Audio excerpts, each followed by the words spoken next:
पक्ष ले लो। और दानवों को लेकर के शुक्राचार्य जी ने चंद्रमा का पक्ष लिया, जिससे दानवों और देवताओं में युद्ध छिड़ गया। अंगिरा ऋषि ने, जो बृहस्पति जी के पिताजी थे, अंगिरा ऋषि ने ब्रह्मा जी से ये युद्ध बंद कराने के लिए प्रार्थना की। तो ब्रह्मा जी ने चंद्रमा को बहुत डांटा फटकारा और जो गुरु बृहस्पति की पत्नी तारा थी उसे वापस करवा दिया। लेकिन देखा है कि तारा गर्भवती है, तारा गर्भवती है। गुरु बृहस्पति ने कहा, मेरे राज्य में, मेरी सीमा में ये किसी दूसरे का पुत्र मैं नहीं देख सकता, इसको अपने योग बल से अलग कर दे। तो तारा ने अपने योग बल से उस बालक को जन्म दे दिया। इतना सुंदर था बालक। बृहस्पति जी ने देखा तो कहा, नहीं नहीं, ये तो मेरा बेटा है, ये मेरे पास रहना चाहिए। लेकिन चंद्रमा ने देखा कि ये बालक मेरा है, तो चंद्रमा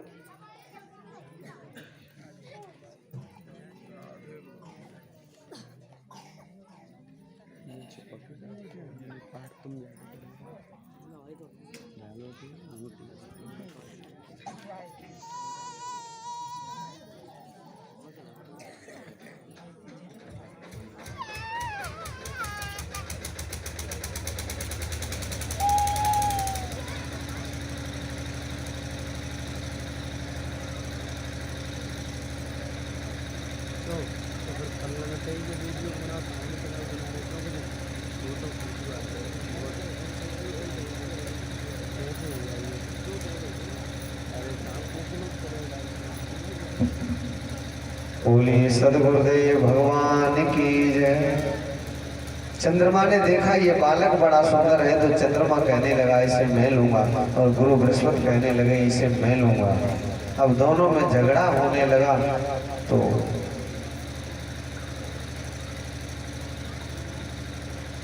अब वो बालक कह रहा है, पापनी बताती क्यों नहीं है मैं किसका पुत्र हूँ।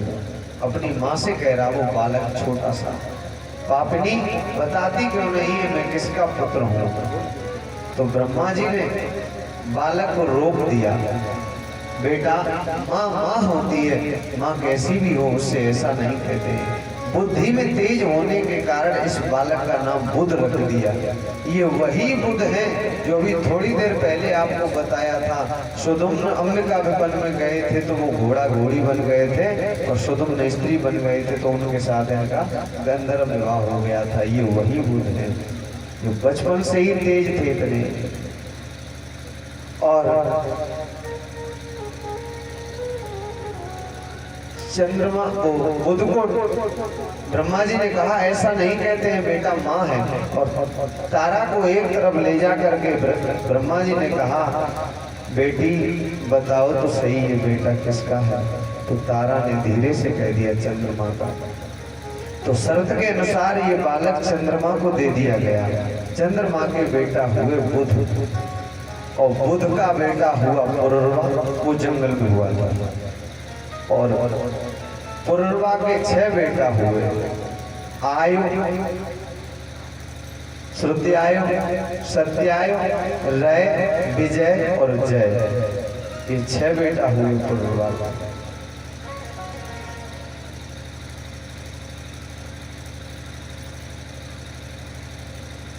पुरुरवा इतना प्रतापी राजा था, इतना साहसी राजा था कि इंद्रलोक से स्वयं उर्वशी अप्सरा पुरुरवा के पास आई, इंद्रलोक छोड़ करके।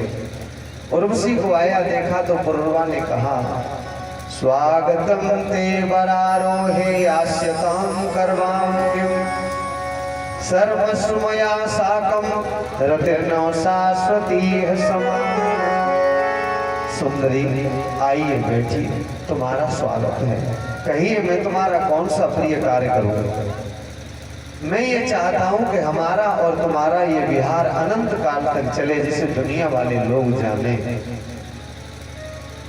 उर्वशी ने कहा, राजन आप सौंदर्य के मूर्तिमान स्वरूप हैं, भला ऐसी कौन सी कामनी होगी जो आपको, आप जैसे वीर पुरुष को वर्ण करना नहीं चाहेगी। मैं भी आपसे विवाह करना चाहती हूँ, लेकिन मेरी 3 शर्तें हैं। क्या? घृतम ने वीर भक्ष्यम, मैं केवल घी खाऊंगी, मैं केवल घी खाऊंगी। पहली शर्त मेरी ये है। दूसरी शर्त श्यान्य अच्छे त्वान्यत्र मैथुना, मैं रत क्रिया के अलावा तुम्हें नग्न अवस्था में नहीं देखूंगी। और तीसरी शर्त ये है मेरी, ये मेरे भेड़ हैं 2 भेड़, और इन भेड़ों को कोई ले न जाए, इन भेड़ों को कोई ले गया तो मैं चली जाऊंगी तुम्हें छोड़कर। 3 शर्तें रखी उर्वशी ने पुरुरवा के समक्ष। पुरुरवा ने तीनों शर्तें स्वीकार कर ली। घी खाने को देता है रोज, और जो भेड़ के बच्चे हैं, जो भेड़ हैं, उनको बड़ी अच्छी तरह रखवाली करता है उनकी। एक दिन की बात है, इंद्रलोक में इंद्र ने कहा उर्वशी के न होने से इंद्रलोक सोना सोना लगता है, इसलिए उर्वशी को आना चाहिए। गंधर्वों को भेजा, गंधर्व गए, उन्होंने जाकर के भेड़ के दोनों बच्चों को चुरा लिया। भेड़ के मैं की आवाज सुनी, उर्वशी उठी जाग गई, और उर्वशी ने कहा अरे राजन, मेरे दोनों भेड़ के बच्चों को कोई ले गया। मैंने इसलिए विवाह किया था आपसे कि आप तो साहसी हैं, प्रतापी हैं, क्षत्रिय हैं। अब मेरे भेड़ के बच्चे कोई ले गया। पुरुरवा तुरंत खड़ा हुआ, उसने नंगी तलवार ली और गंधर्वों के पीछे पड़ गया। राजा नग्न अवस्था में था, उसने गंधर्वों से बच्चों को तो छीन लिया, लेकिन गंधर्वों ने बिजली चमका दी।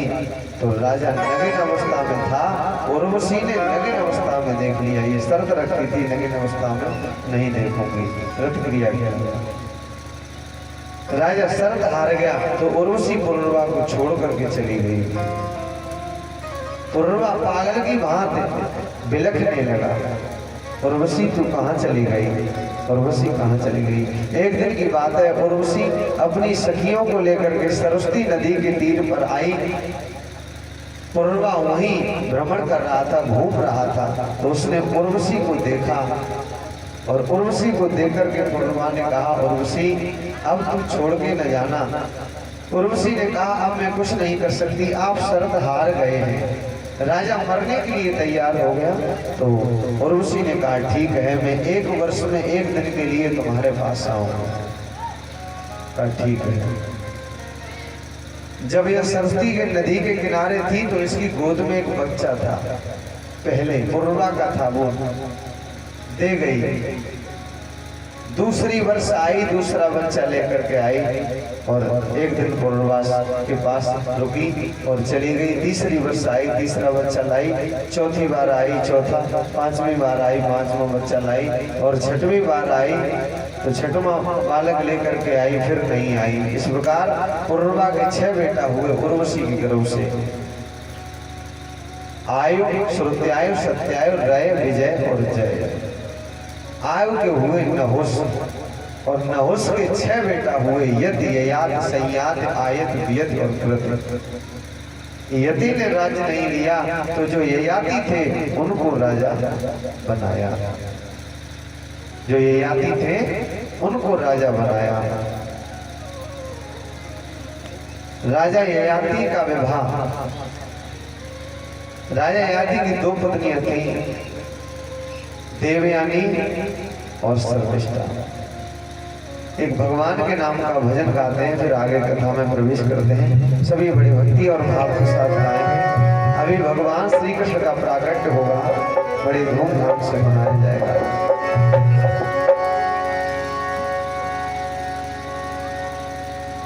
मन चल वृंदावन धाम नाम रट राधा प्यारी को,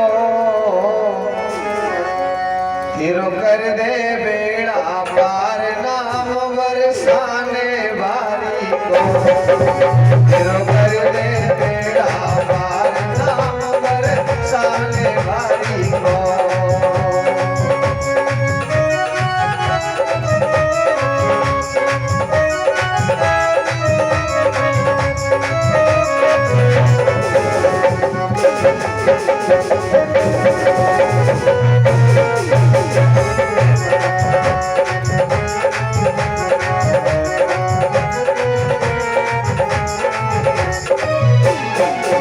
मन चल वृंदावन धाम नाम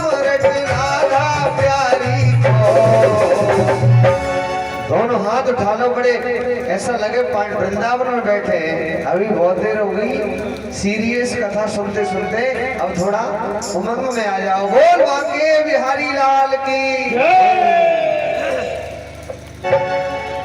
तेरो कर दे बेड़ा पार नाम बरसाने वाली को। तेरो कर दे बेड़ा पार नाम बरसाने वाली को।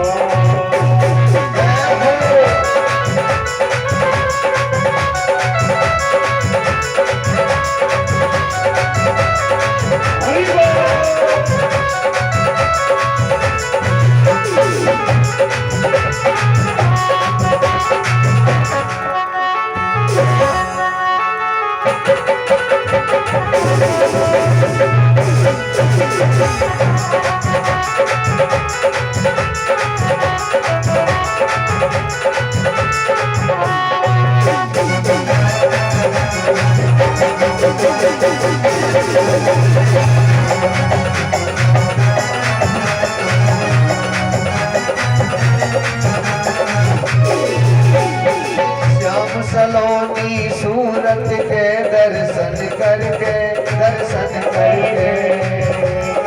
श्याम सलोनी सूरत के दर्शन करके, दर्शन करके, दर्शन करके, दर्शन करके। तेरी बिगड़ी बन जाए बात नाम, तेरी बिगड़ी बन जाए बात नाम जपो कुंज बिहारी। दोनों हाथ उठा दो। तेरो कर दे बेड़ा पार नाम बरसाने तेरो कर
दे बेड़ा पार नाम बरसाने वाली को।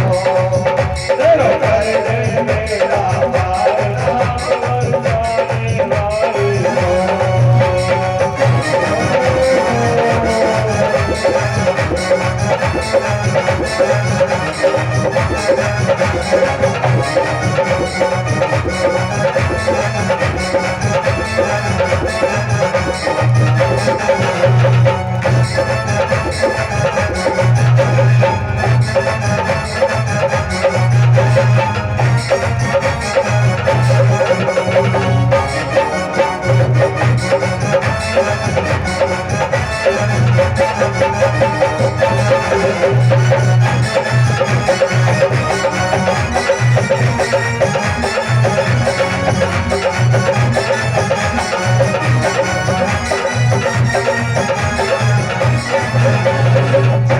जन्म के पाप कटेंगे वृंदावन आने से, वृंदावन आने से, वृंदावन आने से। जन्म जन्म के पाप कटेंगे वृंदावन आने से, वृंदावन आने से, वृंदावन आने से। और वृंदावन में क्या मिलता है? वृंदावन में संत बहुत हैं, संत बहुत हैं। देखो मंडली बैठी है। संतन संग आनंद मिले, संतन के संग आनंद मिले, रूप लक्ष्मा के बिहारी को मेरो कर दे,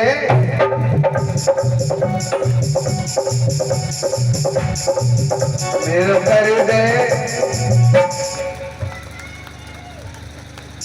ऐसे ताली बजाते ऐसे ताली तो हो। संतन संग आनंद मिले, रूप लक्ष्मा के बिहारी, तेरो कर दे, तेरो कर दे, तेरो कर दे बेड़ा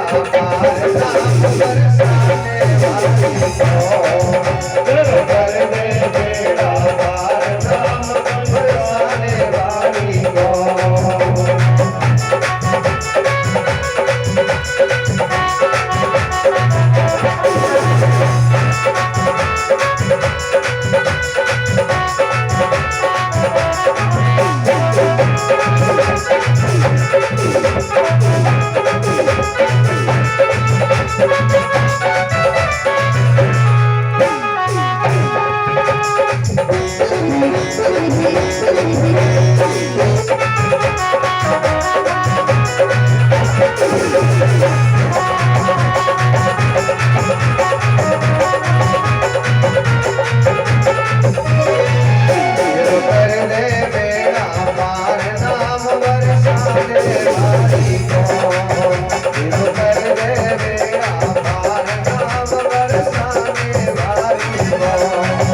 तेरो कर दे बेड़ा पार नाम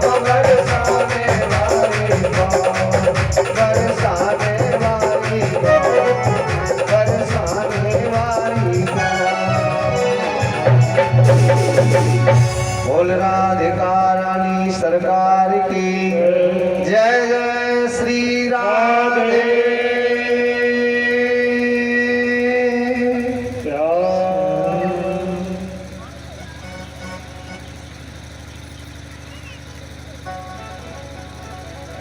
ये याति करुणा, ये याति की दो पुत्रियां थी, देवयानी और शर्मिष्ठा।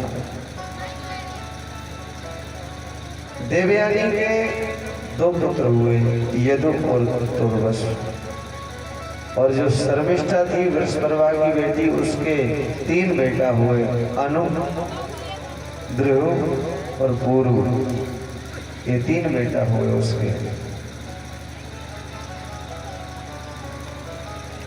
राजा ने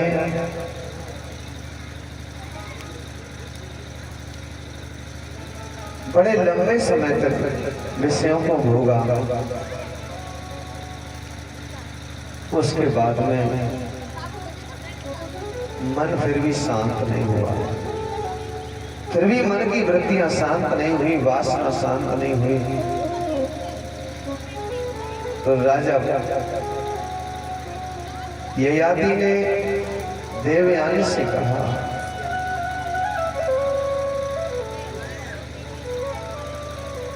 जैसे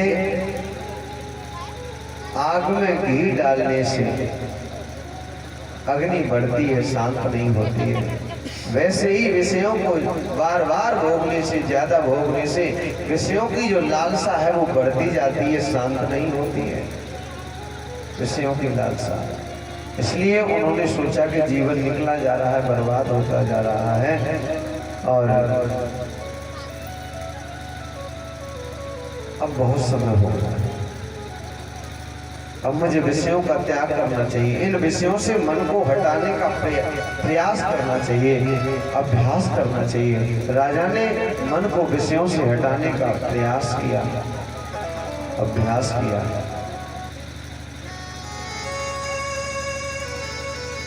1000 वर्ष बीत जाने पर राजा ने तृष्णा का परित्याग कर दिया और ईश्वर को समर्पित कर दिया अपने आप को। परीक्षित राजा ययाति ने पुरु को उसकी जवानी लौटा दी।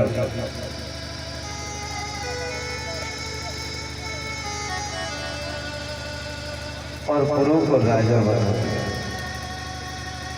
पुरु को अपने राज्य पर अभिषिक्त करके और बड़े भाइयों को उस पुरु के अधीन करके राजा वन में चले गए। समय आने पर महाराज ययाति परम पद को प्राप्त हो गए और जो इनकी पत्नी थी देवयानी वो अपने पति का ध्यान करती हुई, पति के चरणों का ध्यान करती हुई पतिलोक को प्राप्त हो गई। सुखदेव जी कहते हैं परीक्षित